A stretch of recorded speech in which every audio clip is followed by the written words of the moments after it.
السلام علیکم ویورز، آپ پروگرام دیکھ رہے ہیں براس ٹیکس اور میں ہوں آپ کی ہوسٹ معروف قریشی. ہمارے ساتھ موجود ہیں ہمارے اینالسٹ جناب زید حامد صاحب. السلام علیکم سر. ویورز، براس ٹیکس میں نئی سیریز کا ہم نے آغاز کیا ہے خلافت راشدہ کے حوالے سے. اپنی پہلی اور جو لاسٹ ایپیسوڈ ہے اس میں ہم نے ایک آپ کو اوور آل زید صاحب نے بریف سا آپ کو اوور ویو دیا تھا کہ ہم بیسکلی اس سیریز کو کیوں شروع کر رہے ہیں اور اس کی ایمز اور آبجیکٹیوز کہاں ہیں. آج ہم اپنا سلسلہ وہیں سے جوڑیں گے جہاں سے لاسٹ ٹائم ٹوٹا تھا. زید صاحب، آج کے پروگرام میں بیسکلی آپ نے اس کو سم اپ تو کر دیا تھا کہ ہمارا مقصد کیا ہے. اب ہم how will we go about this series now? دیکھیے مارو، خلافت راشدہ کے حوالے سے یہ سیریز ہمارا شروع کرنے کا مقصد کیا ہے.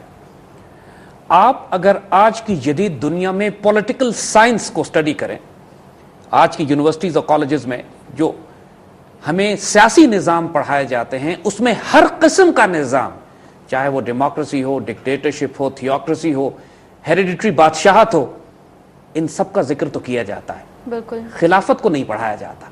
ایبسولوٹلی. ایک وجہ ہے، ایک ریزن ہے کہ ڈیلیبریٹلی جان بوجھ کر خلافت کے تصور کو لوگوں کی کلیکٹیو ذہنیت سے، فکر سے، سوچ سے، معاشرے سے غائب کرنے کی ایک ڈیلیبریٹ کنسپریسی آف سائلنس ہے. جس طرح اکنامک ٹیررزم کے پروگرام میں ہم نے کہا تھا کہ اس ماڈرن سود اور ربا کے نظام کی جو حقیقت ہے ڈیلیبریٹلی ہماری کتابوں میں، ہماری یونیورسٹیز اور کالجز میں نہیں پڑھائی جاتی تاکہ کسی کو یہ نہ معلوم ہو کہ یہ پیپر کرنسی بیسڈ ربا کا سود کا نظام جو دنیا میں اس وقت قائم ہے انسانوں کو غلام کس طرح بناتا ہے. کہ یہ پورا نظام، یہ اس کا میڈیا، اس کے WMD weapons of mass deception, دھوکہ دینے کے جو وسائل اور ذرائع انہوں نے اس دنیا میں آج قائم کیے ہیں میڈیا کے ذریعے، اس کے ذریعے یہ انسانیت کو گمراہ رکھتے ہیں. اسی طرح جو 1300 سال، 1350 سال نظام دنیا میں قائم رہا ہے مسلمان ریاستوں میں، مسلمان تہذیب میں، مسلمان سیولائزیشن میں، جس کا آغاز خلافت راشدہ سے ہوا اور خلافت عثمانیہ 1924 میں جو ختم ہوئی، 1300 سال پرانا نظام اس طرح پولیٹیکل سائنس کی کتابوں سے غائب کر دیا جیسے ایگزسٹ نہیں کرتا تھا. True. اور ہمارا مقصد بھی یہی ہے کہ ہم دنیا کو وہ 1300 سال پرانے نظام کی وہ شکل دکھائیں کہ انسانیت کی فلاح اور بھلائی، انسانیت کے لیے نجات کی راہ اب اور کوئی نہیں ہے سوائے اس کے کہ وہ دوبارہ اس غیر معمولی سسٹم آف گورننس کی طرف لوٹے، اس نظام حکومت کی طرف جائے، اس پولیٹیکل، اکنامک، سوشل جسٹس کی طرف جائے جو دنیا میں نہ اس سے پہلے کوئی نظام ایسا بنا، نہ اس کے بعد کوئی نظام بنا. حقیقی نظام ہے اور it was a running system. دنیا میں بڑی بڑی تہذیبیں اور سیولائزیشن اس پر قائم ہوئی.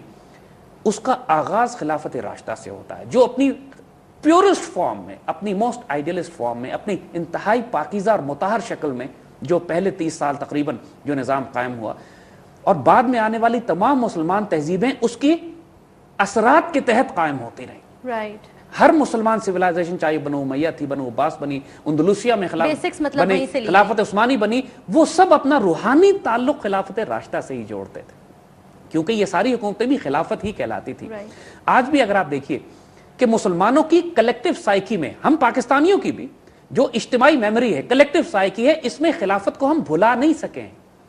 بغیر سوچے سمجھے ہم بہت سے لفظ ایسے استعمال کرتے ہیں جن کا تعلق خلافت سے ہوتا ہے. مثال کے طور پر کسی ملک کے کیپٹل کا ذکر کرنا تو ہم کہتے ہیں اس کا دارالخلافہ. بالکل. دارالخلافہ کا مطلب ہے کہ خلافت کا مرکز. اسلام آباد پاکستان کا دارالخلافہ ہے، حالانکہ خلافت قائم نہیں ہے لیکن اسلام آباد کو دارالخلافہ کہا جاتا ہے اس لیے کہ ہماری میموری میں یہ بات، ہماری کلیکٹیو میموری میں، ہماری گفتگو میں، ہماری زبان میں، ہماری تاریخ میں یہ بات پیوستہ ہے کہ ہم اپنے آپ کو خلافت سے الگ نہیں کر سکتے. ہماری روٹس ہیں وہاں کی. تو خلافت راشدہ کے اس نظام کو پاکستان کی 60 سالہ تاریخ میں کبھی اسٹڈی نہیں کیا گیا. پوری دنیا کے اکیڈیمک انوائرمنٹ سے، میڈیا سے خلافت کو تو انہوں نے نکال ہی دیا. کوئی مسلمان، شاید ہی کوئی چند ایک سیاسی جماعتیں دنیا میں ہیں کہ جو خلافت کی بات کرتی ہیں، ورنہ کسی مسلمان حکومت، پریکٹیکلی مسلمان حکومتوں کے ہاں خلافت کا نام لینا actually it's an offense which they could be sentenced to death for. یعنی مڈل ایسٹ میں، عرب ممالک میں، دوسرے تمام ممالک میں جہاں بادشاہتیں قائم ہیں، ڈکٹیٹرشپ قائم ہے، اگر آپ خلافت کا نام بھی لیں تو آپ کو سزائے موت دی جا سکتی ہے. اور اللہ اتنی شدت سے. دوسری طرف نیوکون، ایوانجلیکل کرسچن زائنسٹ، جارج بش خود اپنی تقریروں میں کہتا کہ ہم کسی صورت میں دنیا میں خلافت کا نظام دوبارہ قائم نہیں ہونے دیں گے کیونکہ ان کی جان اور روح نکلتی ہے اس تصور سے کہ ایک ہو مسلم حرم کی پاسبانی کے لیے نیل کے ساحل سے لے کر تابہ خاک کاشغر. ان کی اسٹریٹجی میں ہی یہ، ان کی پوری حکمت، ان کے پوری plan for the 21st century یہ ہے کہ انسانیت کو چھوٹے چھوٹے گروہوں اور قوموں میں تقسیم کیا جائے.